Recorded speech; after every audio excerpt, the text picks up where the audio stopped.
আম গাছটার মধ্যে অনেকগুলো আম ধরছে, কিছু কিছু আম আবার পাকছে, বুঝছেন? আম দেখলো তো ছোট বাচ্চাগুলো এখন তো এমনি বেহুশ। তো ওই আম পাহা আম না দেখে ও বাইক নেয় মামারে কইতেছে, মামা আমারে ওই গাছে থেকে একটা পাহা আম পাইরা দাও না। প্রথমবার ওই মামায় ভাগ্নেটারে বলতে, হ্যাঁ তুই কি কস আইলান্দারি পেশাল পার, কয় না মামা আমার একটা আম পাইরা দাও। এরকম করতে করতে যখন ৩-৪ বার কই হালাইছে, তখন মামায় বুঝছে যে আসলে তো আম খাবো। সালাম পেশ করছি, আসসালামু আলাইকুম ওয়া রাহমাতুল্লাহি ওয়া বারাকাতুহু। মাইকটা কি ঠিক হবে না ভাই? তো ভাই মহতরম, দোস্ত বুজুর্গ, কথায় কথা মনে আসে, ইনশাআল্লাহ আমার আগে যে দুইজন হুজুরে বয়ান করে গেছে সুন্দর কথা কইছে, কিন্তু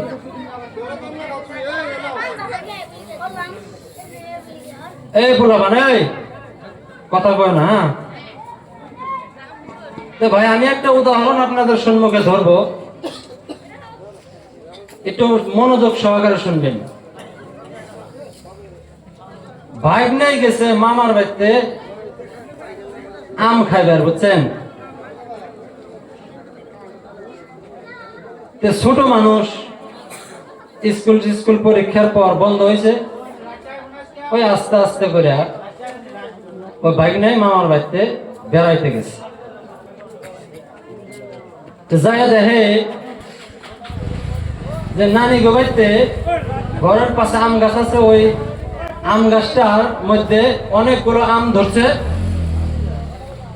কিছু কিছু আম আবার পাকছে, বুঝছেন? আম দেখলো তো ছোট বাচ্চাগুলো এখন তো এমনি বেহুশ।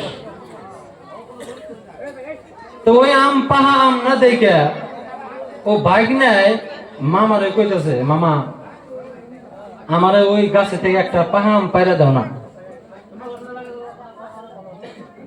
প্রথমবার ওই মামায় ভাগ্নেটারে বলতে, হ্যাঁ তুই কি কস আইলান্দারি পেশাল পার, কয় না মামা আমার একটা আম পাইরা দাও। এরকম করতে করতে যখন ৩-৪ বার কই হালাইছে, তখন মামায় বুঝছে যে আসলে তো আম খাবো। মামাটা আমার একটু কিপটা সাইজের আছিল, বুঝছেন? বাইক নেই যত যাই কিছু কই, মামায় আর আম দিতেছে না। আস্তে আস্তে আস্তে আস্তে বেলা ভারী হয়ে গেছে, গা সন্ধ্যা হওয়ার সময় হয়ে গেছে, ও বাইকনারে আর মামায় আম দিতেছে না। বাইকনায় রাগ কইরা কানতে কানতে কানতে কানতে বাড়ির দিকে আয় পড়ছে। বাড়ি আসার পর বাপে জিজ্ঞাসা করছে, কিরে গাদা তুই কান্দোস কে? হ্যাঁ আমি কান্দম না, মানে আমি এতদিন পরে মামার বাড়িতে গেলাম, নানি গো বাড়িতে গেছি, পাড়া বেড়াবার, স্কুল বন্ধ, পরীক্ষা দিয়ে গেছি, মামার কাছে একটা আম চাইলাম, তাই মামা আমার দিল না। এই কথা শুনে বাপেরও রাগ উঠছে, বুঝছেন? বাপের রাগ উঠছে, আর সেই পোলারে কইতেছে যে গেদা ঠিক আছে তুমি আর কান্দো না, বেলা তলানোর পর তুমি সুন্দর করে বিছানায় শুয়ে পড়বা, আমিও শুয়ে পড়বো, রাত্র যখন 12টা বাজবো ওইটা আমি তোমার ডাক দিব, ডাক দিলে বাধা উঠবা, তুমি আর আমি মিলা তোমার মামার গাছে যত আম আছে সব একবারে ছাপা করে পেরে নেব। এটা বাপ বেড়ায় বুদ্ধি করছে। রাত্র যখন 12টা পার হইছে, আস্তে করে গেদারে ডাক দিছে, গেদা উঠো। ওই পোলায় আর ঘুমা নাই, বুঝছেন? তার মানে পোলার ভিতরেও রাগ, বাপের ভিতরেও রাগ, যে আমার একটা মাত্রই পোলা, এতদিন পরে আমার শ্বশুর বাড়ি গেল আর মামার কাছে একটা আম চাইলো, তাই দিল না। ঠিক আছে গেদা উঠো। আর বিবি সাহেবকে বলতেছে, বিবি সাহেব তুমি এক কাম করো, তুমি আমাদের দুইজনকে মিলে একটা এই বস্তা সংগ্রহ করে দাও। বস্তা তো সারের বস্তা হইলেও না, পাড়ের বস্তা লাগবে। তো বিবি সাহেব অসহায়, স্বামীর কথা না শুনলে আবার তার মানে ভেজাল আছে, বুঝলেন নাই? একটা বস্তা জোগাড় করে দিছে, আস্তে আস্তে নিয়ে ওই বাপ আর বেড়ায় ওই আম গাছটা লাগেছে। যাইয়া বাপে উঠছে আগে গাছে, উপরের ডালে বাপে উঠছে, আর তলের ডালে আস্তে আস্তে কাছে গেল, তুমি তলের ডালে ওটা বহো, আর ওই তলের ডালে থেকে বস্তাটা ধরো, আমি আস্তে আস্তে একটা একটা আম পাইরা তোমার কাছে দিমু, তুমি এই বস্তার মধ্যে আম গলা থুবা। একটা একটা আম বাপে পাইরা দেয়, ওই ছেলে আম নিয়ে নিয়ে ওই বস্তার মধ্যে থয়। রাত্র 12টার পর আস্তে আস্তে আম থোয়ার সময় হঠাৎ করে একটা আম ওই হাতে থেকে ফসকে পড়ে গেছে, বুঝছেন?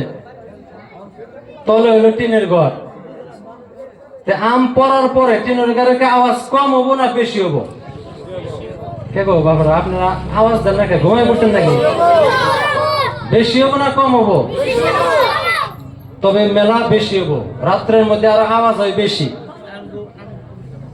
যখন মাত্র ওই বাপে ছেলেরে আম হাতে দিছে, হাতে থেকে ফসকা ওই টিনের ঘরের চালের উপরে পড়ে গেছে। ওই যে মামা ঘুমাইছে, ওই মামার আর ঘুম নাই সারা রাত, ওই আমের জন্য আর ঘুমানা। যখন মাত্র ওই আমের আওয়াজ শুনছে, তখন ঘরের ভিতর থেকে বলতেছে, বিবি চালের মধ্যে আওয়াজ হলো কিসের? কই আপনি হুদাই মানে এমনি পেশাল পারেন, ঘুমের দান্দাই কোন আপনি? কই না, গাছে থেকে আম পড়ছে। কই ঠিক আছে, তাহলে আপনি যাই দেখুন গে আম পড়ছে। যদি স্বামী করছে কি, ওই ঘরের ভিতর থেকে 3 ব্যাটারি লাইট একটা নিয়ে আস্তে আস্তে ধোয়া বেড়েছে। ধোয়া বাইরে দেখে গাছের মধ্যে টর্চ মারছে, দেখে যে তলের ডালে ভাগনা বয়ে রয়েছে। ভাগনা বয়ে রয়েছে আর বলতেছে, এই মামা তুমি এত রাইতে আমার গাছে উঠে বয়ে রয়েছ, আর বস্তার মধ্যে আম দেখি না, নাও তোমার বাপের কাছে নিয়ে যাবো। তুমি তুমি আমি তোমার দিনে আম দেই নাই দেখে তুমি রাইতে আম চুরি করবার নিয়ে গেছ, এই বিচারটা আমি তোমার বাপের কাছে দিব। তখন ভাগনা বলতেছে, ও মামা গো, তুমি আমারে মাইরো না, তুমি আমারে মাইরো না। যে হ্যাঁ মারবো না মানে, আজকে তোর বাবার কাছে নিয়ে যাম। ভাগনা তোর আড্ডে মারুন যায় না, আমরা কিছু মানে কই না গো, ভাগনা আড্ডে মারুন যায় না, ভাগনা আড্ডে মারলে হাত কাঁপে। আর কইতেছে ভাগনা তো আড্ডে মারুন না, আজকে ভাগনারে বাইন দেয় শেষ রাইতে বাপের কাছে নিয়ে যাম। যখন শেষরানি আরম্ভ করে দিছে বন্ধু, ও ভাগনাই বলতেছে, মামু তুমি আমাকে কার কাছে নিয়ে যাবা? যে তোর বাপের কাছে নিয়ে যাবো। যে না মামু, তুমি আমাকে আমার বাবার কাছে নিয়ে যাইতে পারবা না। যে বলে কেন? যে আমার বাবা বাড়িতে নাই, আমার বাবা বাড়িতে নাই। যে বলে কোথায় গেছে? যে আমার মামু, আমি যে ডালের মাধ্যমে বসে আছিলাম মামু, আমার বাবা তার উপরে ডালে উঠে বসে আছে। আমার বন্ধুগণ, আমি এই কথাটা এমনি বলি নাই, এই কথাটা বলার উদ্দেশ্য হলো বিচার দিবেন কার কাছে? বর্তমান দেশের মুরব্বীর অবস্থা এইরকম হয়ে গেছে বন্ধু। আমার বন্ধুগণ, বাপে যদি ছেলেকে বলে, ছেলে তুই মসজিদে যা, মসজিদে গিয়ে নামাজ পড়া আরম্ভ কর, ওই ছেলে বলে বাবা আমার শরীরটা পাক নাই, আমার লঙ্গিটা পাক নাই, আমার কাপড় কানি পাক নাই। ওই রকম করতে করতে বন্ধু, এই কবি বলেছেন, চেহেলে সালে উমরে আজিজত গুজাশ, মিজাজে তু আজ লিতুফলি নিগাশ। আমার বন্ধুগণ, মায়ের গর্ভ থেকে আজ পর্যন্ত তোমার 40টি বছর পার হয়ে গেল। 1 বছর নয়, 2 বছর নয়, 3 বছর নয় রে বন্ধু, 40টি বছর আমাদের বয়স হয়ে গেল। আজ পর্যন্ত আমরা কিভাবে ওযু করতে হয়, কিভাবে গোসল করতে হয়, কিভাবে নামাজ পড়তে হয় বন্ধু আজ পর্যন্ত শিখলাম না। বলুন কথা ঠিক না বেঠিক?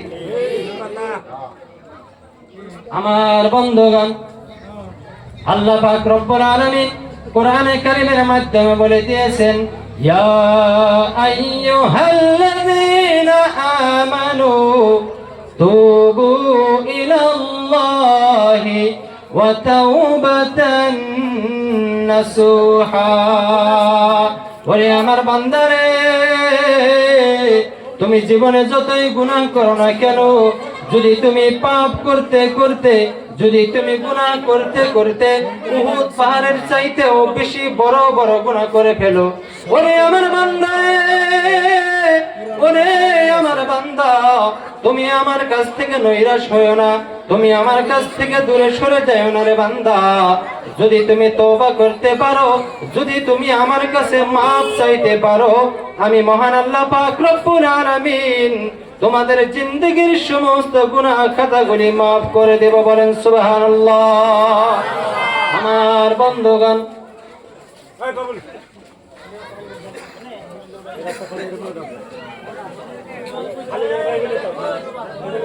দুরূদ পড়ুন, আল্লাহুম্মা সাল্লি আলা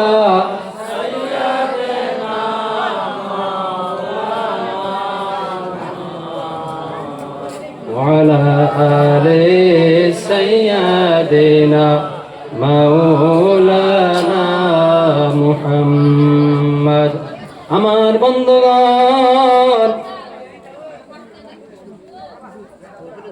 মহান আল্লাহ পাক রব্বুল আলামিন বলেছেন, ওরে আমার বান্দারে, যদি তুমি নিশিরাত্রে উঠিয়া শরীরটাকে পাক পবিত্র করিয়া 2 রাকাত নামাজ তুমি মসজিদের মাধ্যমে যাইয়া পড়তে পারো, তুমি যতই গুনাহ করো না কেন, তুমি সারা জিন্দেগিতে যতই পাপ করেছো, পবিত্র হইয়া যদি তুমি তওবা করতে পারো, মহান আল্লাহ পাক রব্বুল আলামিন তোমার জীবনের সমস্ত গুনাহ খাতাগুলি মাফ করে দেবে।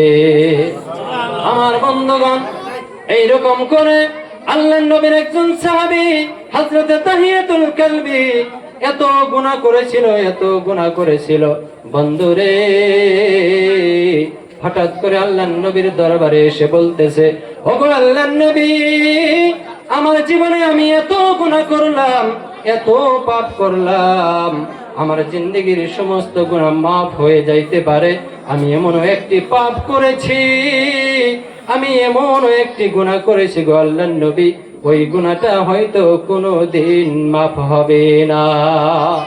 তখন আল্লাহর নবী বিশ্ব নবী বললেন যে, হে সাহাবী, তুমি কি এমন পাপ করেছো যে ওই পাপের ক্ষমা হইতে পারে না?